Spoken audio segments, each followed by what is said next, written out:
So it's literally a week ago today, we were waiting for the recovery truck in Chichester, waiting to get hauled back home. And you know what happened if you've been following this story. Anyway, so the beginning part of this week, Tuesday, if you've been following the story, my progress was what we were thinking. The ECU was in problems and we were looking to get it checked out. So anyway, off it went, they collected it. Off it went to ECU testing up in Derby, and we were sort of like really keeping our fingers crossed that they were going to maybe say, yeah, you got a problem with this ECU. So this evening, about 10 to 5, I just received my email from ECU testing, and it literally reads, your engineer has just progressed your unit out of a workshop. If you have not been contacted regarding this, please call us and make sure you quote your ID number, and we'll give you an update. So straight away, I'm straight on the phone. I had to wait for 5-6 minutes, which was, you know, in this day and age, you know the score, understandable probably. So eventually the phone went on to ringing, and answered the phone, and we were like, right, okay, how's it actually going? And unfortunately, this type of unit we cannot test. I'm like, I just had this, I think I actually saw this on one of the forums somewhere along the lines. I think the actual unit is a Magnet Morelli ECU unit, and they are working on the fact that there is a possibility in the near future they might be able to test them, but at present time they cannot test this type of ECU. So it was kind of like, okay, what happens there? They will send it back free of charge, and we will probably receive it back on Monday. And then it was kind of like, where do we go from here? What do we do from here? What do we do from here? So it's looking like quick thank you to Phil earlier on this afternoon. Actually, he said, Joff, make sure you check your earth lead that goes from the transmission to the chassis on the vehicle, which admittedly I'd not actually looked at that one, Phil, and I had a good investigation. It's directly under the ECU where the location is of that earth strap. It looks okay. The only thing I think with that kind of strap is probably would be maybe a bit of lazy on the starter. I haven't taken the connection off yet and cleaned it, so I might even do that yet. So I was literally straight back on the phone to my parts supplier to see whether the parts supplier could supply me an ECU. He had a quick look. Obviously, I'm not sure if my information needs to be transferred onto the new ECU, if I can get one.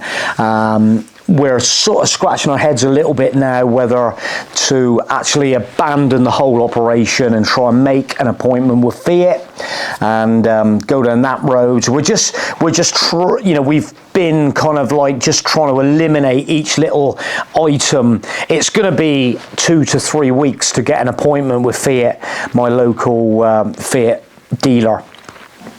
So just to keep you updated, guys, not the best scenario at the moment. Feeling a little bit, you sort of get a little bit up the hill and then all of a sudden straight back down. But we're sort of trying to do this like cost effectively. We've seen the stories of people taking their Ducatos to Fiat and for a set of injectors £2,000, stuff like that. So obviously it's scary money when you start taking it in there, and we're just trying to avoid them unnecessary costs if we can help it. So that is the situation at present time. I've got to make a couple of phone calls tomorrow, and whether FIAT can supply me an ECU and then I can get someone else to transfer the data.